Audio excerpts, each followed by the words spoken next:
duduk. Kalau dia nggak kuat ini naik perahu atau beser, orang suka penyakit beser itu kan yang gampang kentut, yang gampang kencing ya kan. Ya. Ini orang tua orang tua ini.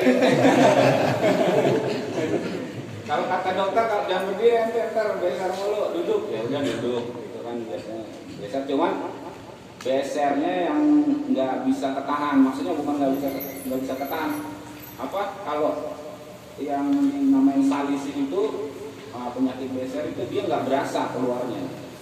Tahu-tahu nih udah kentut misalkan, itu keluar sendiri gitu. Nah itu kedengeran bunyinya aja. Terus kalau kencing itu tahu-tahu basah aja. Nah itu namanya penyakit beser. Kalau ente masih bisa ditahan namanya bukan beser. Yang bisa ditahan itu ya bukan beser. Aduh saya penyakit beser. Saya nahan kencing itu masih bisa ditahan. Bukan beser namanya. Kalau beser tahu-tahu keluar sendiri nggak bisa ditahan. Nah itu kalau misalkan dia beser harus duduk, maka diperbolehkan untuk duduk karena nanti keluar najisnya. Keluar najisnya. Kemudian wayan hanil qaidu lirruku'i bihaitsu tuhadi jabhatuhu ma qidama rukbatayhi. Kalau orang duduk maka nunduknya itu sejajar tuhadil jahbatuhu ma qaddama rukbatayhi. Jadi kalau mau ruku, kalau sholat duduk nih, ini jidatnya sejajar sama ujung rukunya, ujung dengkul, gitu. Berarti sejajar ya, ininya. Tapi nanti jangan begini, kalau gini nggak bakal sejajar. Ini begini, sejajar. Kalau ruku, kalau sujud, berarti lebih nunduk lagi. Seandainya itu memungkinkan. Kalau yang masih bisa nunduknya lebih parah lagi berarti sujud lebih begini lagi ya. Kalau kalau ruku sejajar jidat sama ujung dengkul. Gitu. Kalau bisa. Kemudian furu'nya ini cabangnya. Qala syekhuna yajuzu limaridin amkanahul qiyamu bila masaqatin law infarada. Di sini mazhab yang diterapkan adalah diperbolehkan bagi orang yang sakit tapi dia memungkinkan berdiri, sakit tapi dia sebenarnya bisa berdiri. Misalnya panas parah nih, sebenarnya dia bisa berdiri, panasnya parah. Diperbolehkan duduk tapi kalau sholat munfarid. Kalau sholat munfarid, sholat sendiri, sholat di rumah. Aduh, kan sakit panas gitu, mau boro-boro. Kalau kita mau boro-boro lah, mau sholat lah.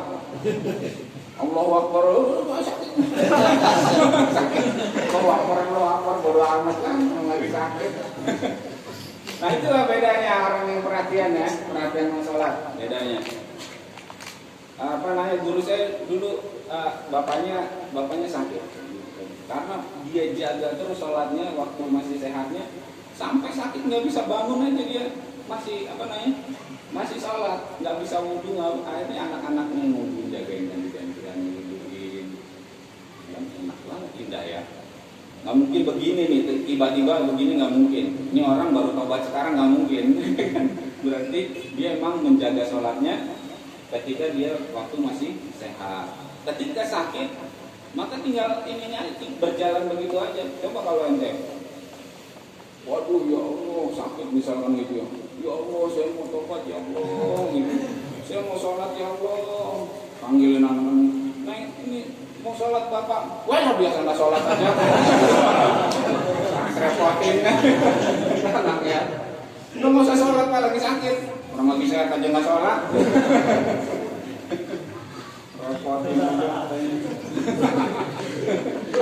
Jadi kita mau tobat susah. Orang kan lagi sakit ingetnya pengen tobat aja kan. Mau tobat ya susah, orang pernah sholat kreatif. Lo buruan malah gitu. Saya kasihan ngeliat bapak gitu. Padahal bukan kasihan, dia ini repot. Panggilin dukun. Udah lupa itu dari cepet-cepet dia tuh kasihan dia ngeliatnya. Ingat ini kalau orang itu gak lagi sakit, itu ladang pahala. Orang tua sakit, ladang pahala. Minta mau ya Allah, jangan buru-buru cabut semuanya. Tapi jangan minta dilamain sakitnya, jangan. Ya Allah lamain sakit itu. Jangan buru-buru dicabut, ini ladang pahala. Kalau ente ngeliat kasihan itu biar buru-buru cabut, sebenarnya bukan kasihan, entenya keberatan. Kan? Entenya keberatan ngurusin orang tua. Padahal ladang pahala. Nah kalau lagi infirad, munfarid, sholat munfarid boleh kita sholat duduk walaupun sanggup berdiri tapi keadaannya sakit. Boleh sholat duduk. La in sholat fi jama'atin illa ma'a julusi fi ba'diha. Nggak boleh kalau sholat jamaah. Kalau sholat jamaah nggak boleh duduk. Boleh nggak duduk? Boleh, tapi fi ba'diha, pada sebagiannya aja. Yang saya bilang tadi, sebagiannya berdiri, aduh nggak kuat, sebagiannya berdiri duduk.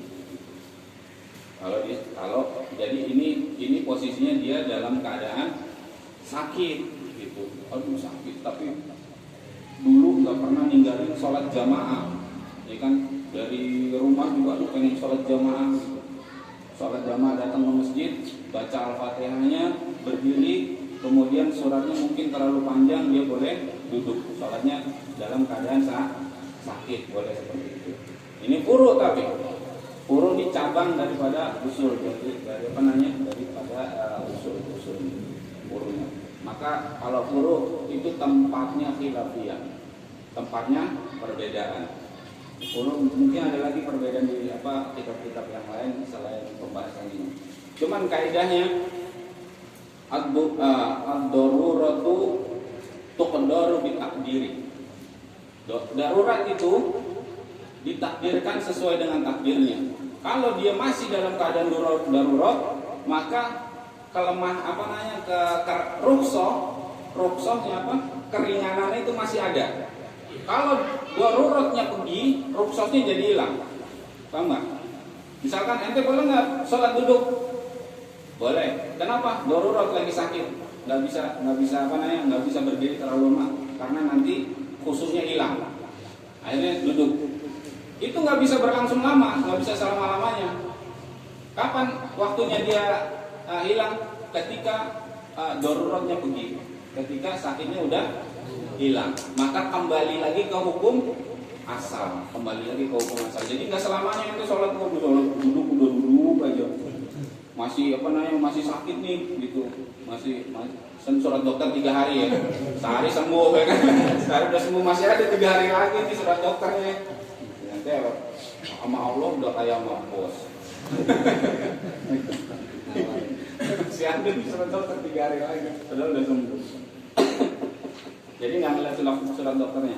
Juga ada kaidah la wajiba ma'al ajzi wala muharrama ma'al darurah. Nggak ada kewajiban yang bersamaan dengan kelemahan. Jadi kalau kewajiban berdiri tapi ente lemah, nggak bisa diterapkan kewajiban itu. Maka ada rukhsah. Begitu hukum Islam. Wala muharrama ma'ad darurah. Nggak ada juga keharaman bersamaan dengan kemudaratan. Misalkan ente mau minum khamar misalkan, tapi ditodong senjata, buruan minum. Kalau ente nggak minum, nyawa hilang bersama dengan kemudaratan kan? Maka la muharrama, nggak ada keharaman bersamaan dengan kemudaratan. Ente minum aja nggak apa-apa. Karena apa? Dalam keadaan mudarat. Kalau kita nggak minum, ditembak nih, ya kan? Mati kan? Maka nggak ada keharaman bersamaan dengan kemudaratan. Dipraktek ya namanya. Ini tebak balik. No, pinjemin pistol no. Lu todong gua no. Lu nggak bisa minum. Bisa minum saja. Iya. Kalau ini pistol. Aduh. Ya ini nggak boleh ini ya, nggak boleh rekayasa yang benar. Itu rekayasa namanya. Jadi Jadi nggak ada kewajiban bersamaan dengan kelemahan dan nggak ada keharaman bersamaan dengan kemudorotan. Makanya diharapkan dalam Al-Quran itu apa? Daging anjing, daging babi, daging anjing nggak disebutin. Daging babi, bangke, darah, dan juga binatang-binatang yang disembelih bukan menyebut nama Allah. Itu paman itu ghairu bagin wal adin fala isma alaih. Kalau kamu nggak menginginkannya kemudian makannya nggak terlalu banyak, fala isma alaih, maka nggak ada dosa kalau kita memakannya terpaksa. Jadi nggak ada keharaman bersamaan dengan kemudorotan. Begitu juga ini tadi. Kalau kita diwajibkan untuk berdiri, ternyata kita lemah, maka nggak ada kewajiban untuk berdiri buat orang yang lemah. Boleh sholatnya duduk. Cuman tetap harus ada doabitnya, semuanya harus ada patokannya. Itu nggak boleh sembarangan. Makanya yang suka terjadi perselisihan ini gitu, nggak dikaji dalam-dalam dulu. Oh ini udah boleh, oh ini nggak boleh, ini boleh nggak. Tapi sebenarnya ada doabit, ada patokannya. Ini nggak boleh, kenapa? Ada doabit, ada patokan. Ini boleh, kenapa? Ada patokannya. Gitu. Yang tadinya haram jadi boleh, yang tadinya halal jadi haram. Kenapa? Itu semuanya ada doabitnya. Itulah pentingnya, makanya kita al-barakatu ma'al kibar. Keberkahan itu bersamaan dengan yang tua.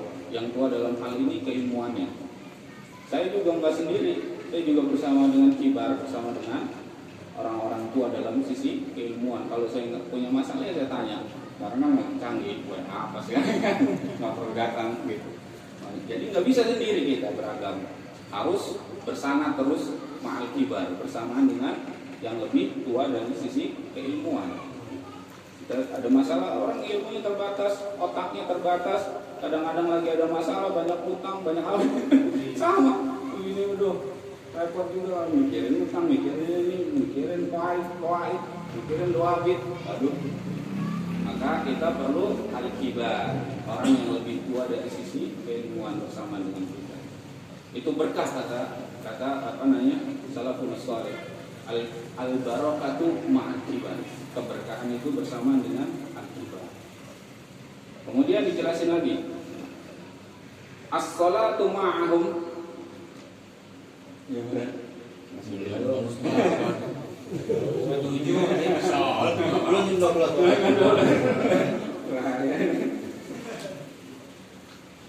As-salatu ma'ahum ma'al julusi fi ba'diha wa in kana al-afdalu inqirad. Wa kada idza qara'a al-Fatihah faqad lam yaqud. Aw wasura, itu tadi yang saya jelasin. Wal afdalu, yang utama itu lil qa'id, buat orang yang duduk, al-iftirash. Yang pertama, kalau kita mau duduknya iftirash. Duduk iftirash itu gimana? Iftirash, duduk tahiyat awal. Jadi kalau kita mau duduk, yang lebih utama itu duduk iftirash. Iftirash. Dan pakai bangku.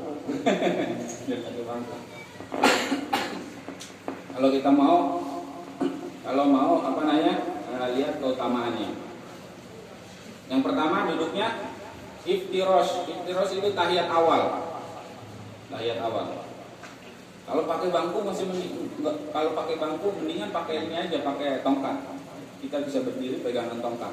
Soalnya rata-rata orang pakai bangku bisa berdiri, kan? Duduk. Kalau pakai bangku nggak bisa berdiri, susah ntar bangkunya nggak bisa jalan, kan? Kalau kayak kursi roda mendingan. Rata-rata orang pakai bangku itu bisa jalan. Gitu. Kalau bisa jalan itu mendingan pakai tongkat, berdiri, usahain berdiri, tapi pegangan. Kalau emang benar-benar nggak bisa, duduk aja di lantai. Duduk di lantai, kemudian duduknya yang paling utama adalah iftirash. Iftirash itu tahiyat awal. Duduk tahiyat awal dulu, contohin dulu. Tahiyat awal dulu. Tahiyat awal, duduk tahiyat awal. Nah, di sini lah, tengah sini. Kakinya gimana dulu? Kakinya kasih tahu dulu. Adul nih anak pengajian. Majelis Rasulullah. Majelis.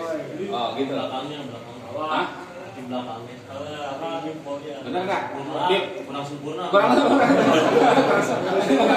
Habib,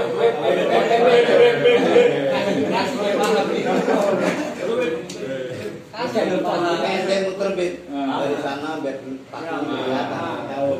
berdiri nggak kaki kanannya berdiri? Kaki kanan berdiri. Berdiri nggak kaki kanannya?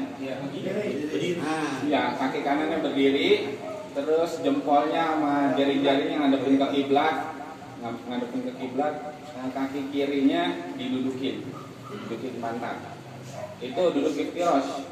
Kalau ini adul gimana tadi? Ini adul. Oh, bukan iftirosh.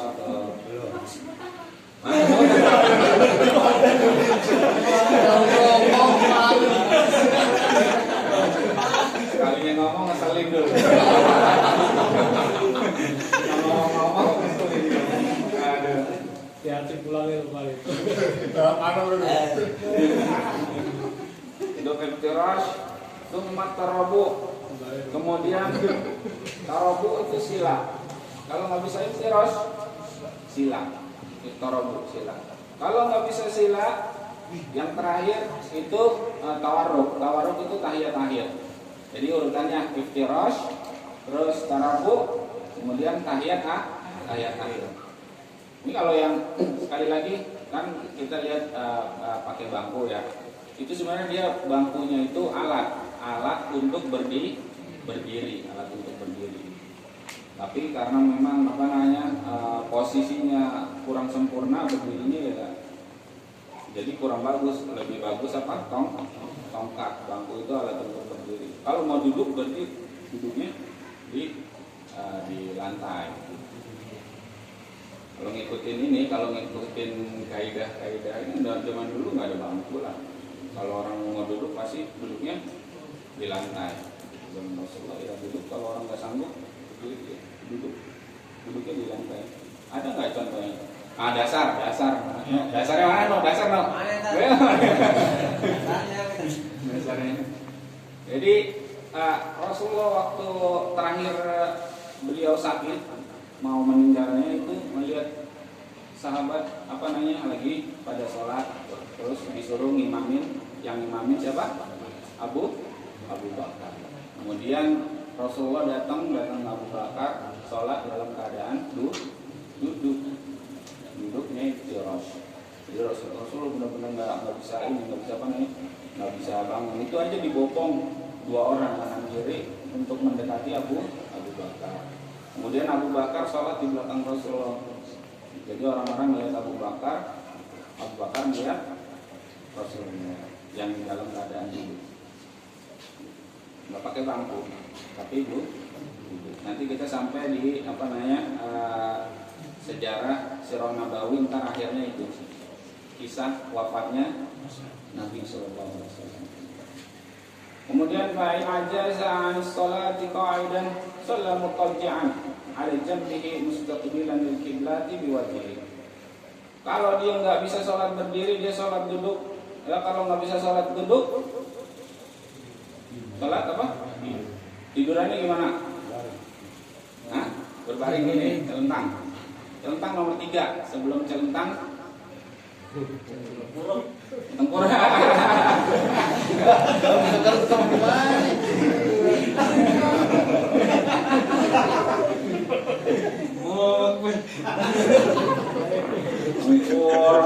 Tengkurap mah bukan sholat lah. Main ML.